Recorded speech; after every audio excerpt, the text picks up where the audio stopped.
C'est d'ailleurs, je trouve aussi une formidable occasion pour partager quelques observations sur ce que la superstructure et ce que je pense être la stratégie de ces architectes qui tentent de y être animés, l'y faisant passer pour naturel, une naturalisation d'une vaste euh, stratégie d'induction, d'une perception, d'association de cette tendance avec la l'historicité de sa survention matérielle, hein, pour la cantonner au seul, à mon avis, premier degré de lecture qu'en serait du coup une interprétation dialectique matérialiste hegelienne, alors que je vais arriver à la vidéo que j'avais promis de faire par rapport à ce qui m'avait fait réagir dans les propos de Francis Lalanne sur la véritable histoire des cybernétiques, parce que c'est plus pernicieux et compliqué que ça. Je cristallise les signatures psycholinguistiques qui me semblent révélatrices de ce qui se passe plus en profondeur, justement, dans cette super systémique, super au sens super structurel, évidemment, hein. Et c'est le moment d'observer déjà la proclamation d'une exigence, à mon avis, à revitaliser, à revaloriser, à reproséliter, hein, un petit peu plus intensément, qui est rester près des preuves et des méthodes, hein. Euh, L'ergonomie du super développement de l'outil hypercommunicationnel multimédia en général, hein, procuré par la miniaturisation, l'industrialisation de masse des terminaux cybernéticiens, ordinateurs, appareils de équipementiers audiovisuels, etc., etc., smartphones, etc., rend beaucoup plus facile d'accès et immédiat le commentariat. Moi-même, hein, je viens de monter cette chaîne YouTube, etc. Bon, vous observerez quand même que je la monétise pas, hein. J'essaye de faire un exercice non pas d'hypercommunication, mais de vérité, parce que je pense que c'est ce qui encapacite le plus profondément la superstructure sociale, parce que elle permet à chacun en fait de d'équilibrer ses situations dans les égalitarismes et les équilibrages. C'est l'avantage supérieur de la sagesse sur l'intelligence à mon sens. C'est ce que ma conclusion philosophique m'amène à choisir comme angle de pratique. Si je commence à le monétiser plus tard, ce sera seulement parce que ce serait le moment d'essayer de mettre à contribution une, une poussée qualitative qu'elle pourrait produire pour essayer d'en faire bénéficier des projets qui, eux, resteront encore au service de la renforcement du renforcement pardon, des conditions de vie des contemporains, comme le développement de l'aquasabloponie, de sa recherche sur son hybridation avec l'électroculture agricole, ses débouchés sur la biogalvanisation, la disponibilité des diversités euh, euh,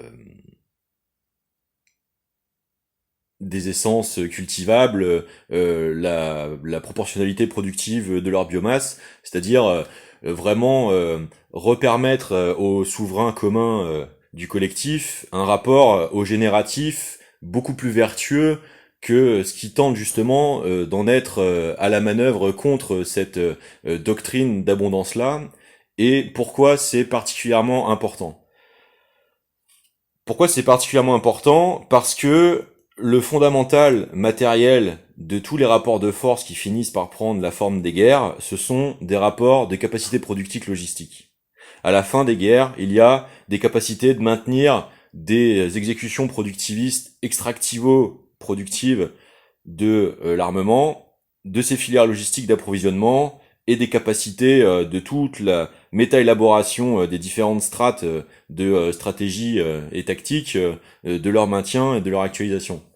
Mais le fondamental philosophique, c'est l'inexorabilité de la violence, qui reste l'abus de la force, à cause de l'essentialisation de celle-ci comme seule option à la doctrine philosophique générale du rapport avec la réalité. Et ça, c'est ce que l'humanité perd de vue. Et un des arguments majeurs qui cherche à le l'inexorabiliser à ce point-là, à l'essentialiser à ce point-là, c'est l'illusion post-malthusienne ou néo-malthusianiste, selon les acceptions, du dépopulationnisme. C'est-à-dire le revers de la médaille de souvent la condition de ceux qui émettent cette pseudo-inexorabilité là, cette pseudo-analytique, sont suprémacisés. Le suprémacisme a besoin d'un argument ultime pour tenter de s'auto-plébisciter et s'auto-justifier. C'est l'éternel piège des discours circulaires auto-validateurs, comme ça avait déjà concerné grand nombre d'empereurs, de despotes, le freudisme aussi, puisque c'est tout le type de rhétorique où si vous n'en acceptez pas les seuls codes, alors vous êtes automatiquement, structurellement, psycholinguistiquement, mis sur le boisseau du fait d'être acrimoniable ou caractérisable par ce que la doctrine est censée combattre. Et ça, c'est un principe de cécité et d'abus de pouvoir descriptif et qualificatif qui est propre à ces structures psycholinguistiques-là. C'est pas propre aux thématiques. C'est propre à l'endocrino-psychoconception qui en tirera ce seul rapport psycholinguistique interactif là avec la socialité, avec le réel, avec le collectif. Donc c'est aussi lié à un état psycho-affectif physiologico-endocrino-psychoconceptuel qu'à sa production dans son rapport de cécité. C'est pour ça que je dis rester proche des preuves et des méthodes. La seule méthode qui vaille, c'est l'analyse comparative. Je sais, c'est beaucoup de travail, mais c'est précisément pour ça que ça devrait être le rôle des médias, parce que c'est leur rôle, le contrat de confiance dans la société. Parce que vous auriez personnellement, vous, moins choisi de vous porter sur ce domaine de compétences dans votre vie, puisque vous tiriez aptitude d'autres choix dans votre vie. Si vous développez une relation de confiance avec un média, c'est parce que ce média, son temps plein d'activités disponibles, lui, le consacre normalement à cette méthodologie-là. C'est ça qui a glissé, qui s'est transformé avec les années au prorata de l'industrialisation, et qui a amenuisé ses exigences éthiques plus que morales. Et c'est là où on peut en voir des signatures permanentes. Donc, dans les cas, par exemple, d'exploitation morbide, comme on vient de le voir dans cette double dernière semaine de tentative de simulacre d'hystérie médiatique relevant très manifestement d'un dispositif de bourrage de crâne qui est une vieille technique du false flag, c'est juste que, à mon avis, il n'est pas possible en France, en raison de la très grande tradition politique spontanée et souveraine de l'habitus culturel du peuple français. C'est beaucoup plus difficile de essayer de manipuler la population sur la base des sidérations morbides, cadavériques, horrifiques, comme on le voit souvent dans les stratégies de false flag, un attentat, un attentat sous drapeau, comme on dit, donc le massacre du 7 octobre, le bombardement de l'US Liberty, etc., etc. Je donne des exemples qui sont considérés par la régionalité du conflit majeur actuel. C'est pas par antisémitisme, déjà un terme qui ne veut rien dire.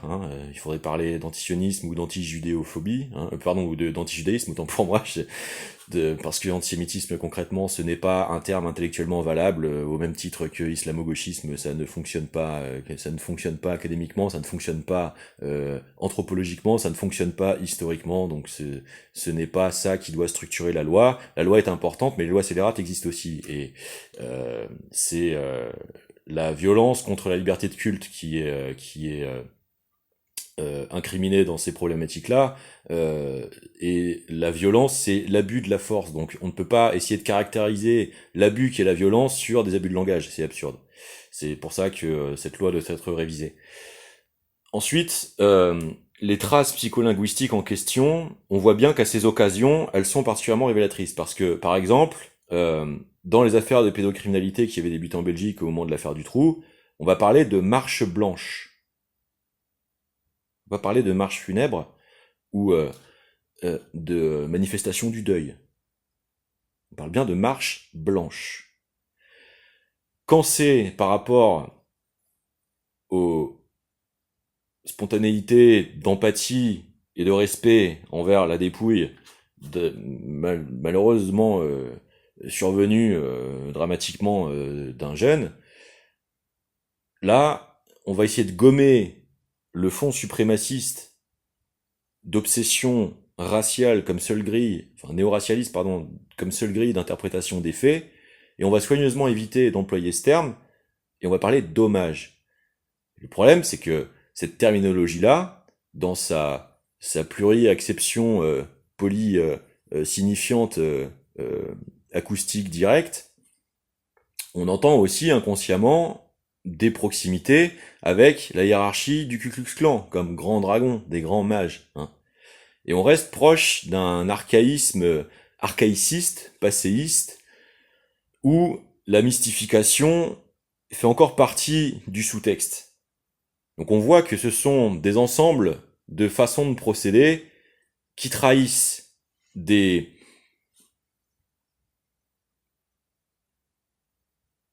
primitivités de façon de s'y prendre. Et c'est par ces interstices-là d'impensé, de petitesse, de capacité de perception, de carence, de toucher au sens, que toute cette reproduction épiphénoménologique de la compulsion et de sa transformation en violence par la légitimation et l'intervalidation continue de s'infiltrer et surtout d'être induite. Parce que la cybernétique, dans son histoire de développement scientifique technique, est profondément ancrée sur la prétention de se faire la science du fonctionnement de l'esprit humain. Je peux vous reciter les statuts originaux de la première conférence de Macy de 1946. On peut faire un long développé sur les continuités de cette philologie et de cette épistémologie-là dans ce courant des sciences, dans son débouchement final sur l'hybridation du suprémacisme et du transhumanisme, parce que c'est, à mon avis, un abus de la réalité. C'est-à-dire que, comme on vous parle d'intelligence artificielle, alors qu'on vous parle en réalité de supercalculateurs à architecture de neurones convolutifs, donc c'est-à-dire surtout des enclusterisations de matériaux hybrides peu communiqués, qu'on va proclamer comme intelligence au lieu de le proclamer déjà comme hybridation transgressive bioéthique, ce qui déjà n'est pas installé convenablement dans son rapport de socialité finale.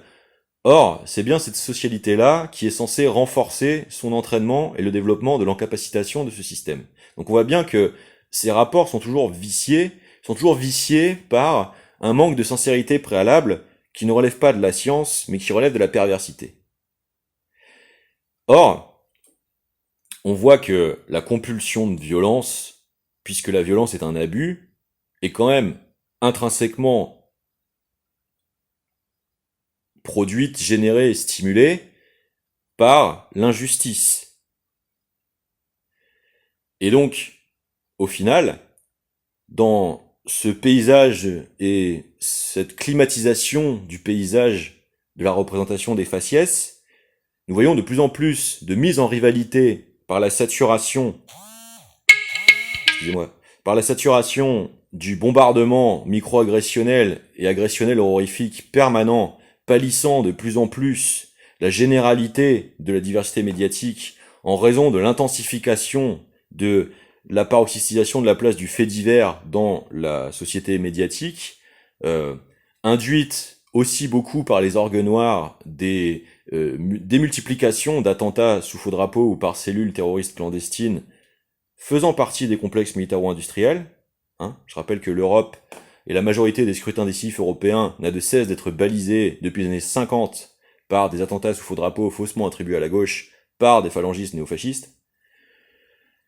Et cette stratégie générale de la saturation cognitive, de la pollution par la sidération horrifique, devient finalement la tentative d'induction métasystémique de cette popote à la résignation par le débordement de nos capacités critiques, par saturation et par effondrement de l'aptitude à y résister, psycho-affectivement, psychopositivement, et teinte malgré nous les différences de disponibilité d'états émotionnels divers dont en réalité nous faisons usage. Et donc c'est à ce forceps-là que nous pouvons proclamer le fait qu'il est tenté de nous bio-hacker au moins psycho-affectivement.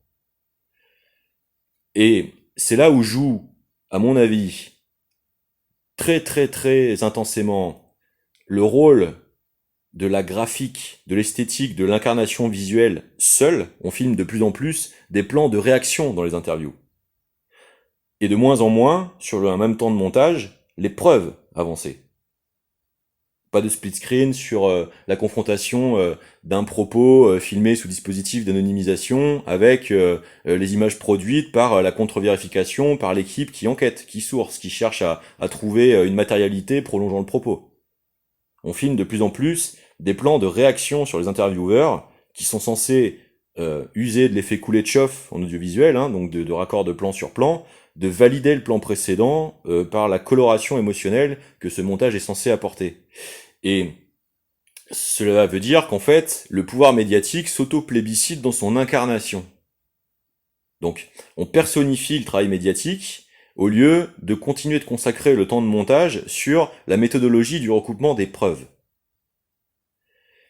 Et c'est ce qui nous éloigne de l'auto-entretien par ces systèmes d'intervalidation, de nos capacités et de nos maintiens en incapacitement à la résistance, à la persuasion par la pseudo-inexorabilisation de la violence. Encore une fois, il a été démontré depuis Paul Kammerer que les races n'existent pas. Physiologiquement, elles n'existent pas. Car les caractéristiques soi-disant acquises de la génétique ne le durent pas.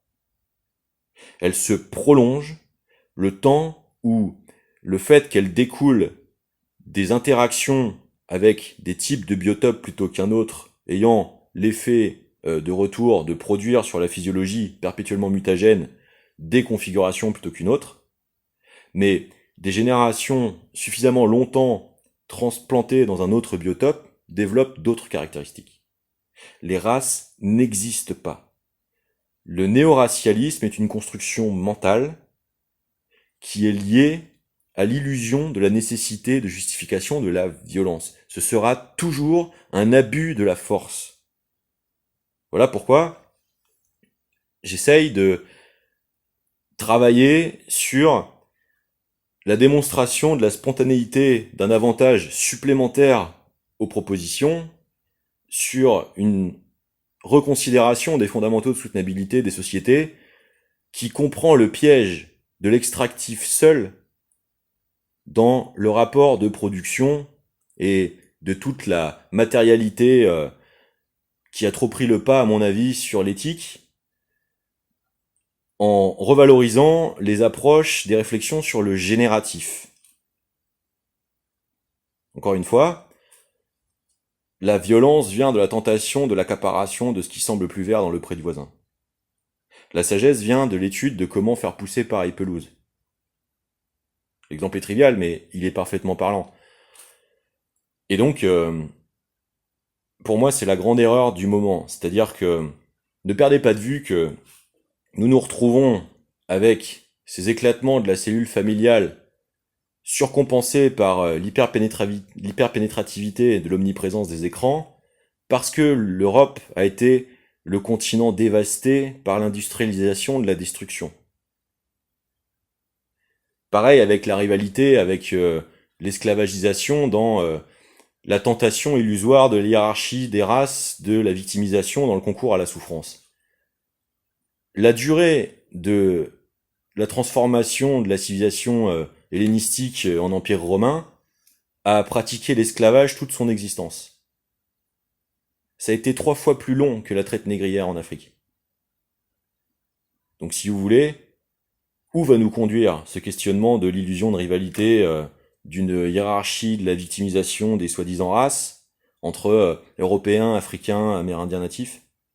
Vous voyez l'absurdité de la question en réalité quand on prend le temps de s'y pencher. Donc, pourquoi les hommes se battent? Ils se battent pour l'illusion de la raréfaction de leurs ressources matérielles comme psycho-conceptuelles. La meilleure clé que nous avons donc face à la tentative d'induction de l'inexorabilisation de la violence reste celle du développement de nos facultés de sublimation, de l'illusion que nous serions en carence de pouvoir pourvoir aux besoins qui nous sont arrachés.